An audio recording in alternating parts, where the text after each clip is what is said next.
Now, apart from its global warming policies, one of the worst things this Albanese government has done by following ideology and not the facts is to scrap the cashless debit cards. Now, these are cards that stop vulnerable people on welfare, particularly parents, from blowing the lot on booze or gambling when there's children to be fed. You can only take so much out in cash, and you can't use it in a liquor store, etc., etc.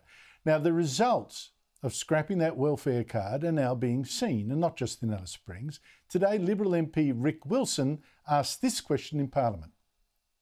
My question is to the Minister for Social Services. In question time last week, the Minister responded to a question from my friend the member for Durack and informed the House that the antisocial behaviour being experienced in the former cashless debit card trial site of the East Kimberley was due to catastrophic flooding throughout the Kimberley region. In the Goldfield region of my electorate, there's been no flooding. So can the Minister please explain why there has been a massive increase in alcohol-related social harm as participants have come off the cashless debit card trial in my region? The government is still in denial.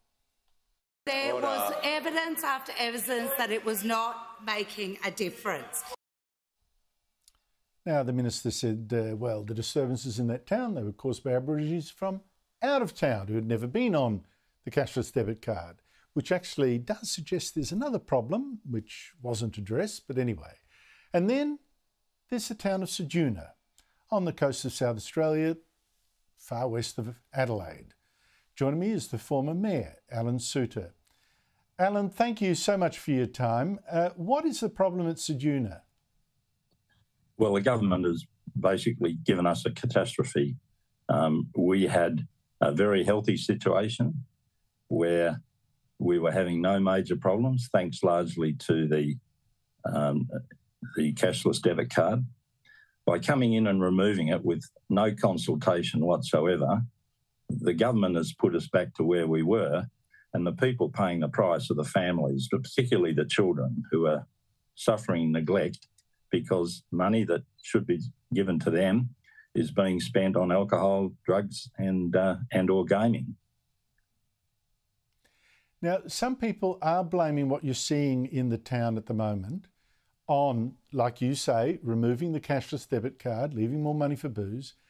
Others say, well, again, like Minister Rishworth just said, are the people causing the trouble? They're actually from out of town. They're in for sorry business or whatever. They never were on the card. Your view? There's a degree of truth in that. However, those people have gone, and we are now dealing with what follows. There's an outbreak of shoplifting, public drunkenness. There are large numbers of people sleeping rough again. And I'll remind the government that prior to 2008, 6 people died as a consequence of being intoxicated on public roads. And my biggest concern, apart from the fact that children and families are suffering, is that we will have another catastrophe. And it will be right down to the government refusing to consult, refusing to even talk to people who were supportive of the card, and acting on basic ideology. But that's the thing, you see, Allan, which really amazes me, right? We have a government saying what we need is a voice so we can hear Aboriginal voices advise us, when I've actually shown earlier in the show that, like it's got the Council of Peaks that has been advising government for years. But then when you get things like, removing the booze bans in the Northern Territory, the government didn't listen.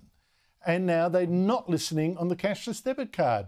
So how can we take the assurances that we need a voice and that will fix it? Well, I don't take those assurances. They're not listening to us. So what makes them, why should we believe that they'll listen to members of the Voice? I don't get it either. I really do not get it. There's a deeper scheme at work here. I think I know what it is, but it isn't what the government says it is. Thank you very much for your time, Allan Suter.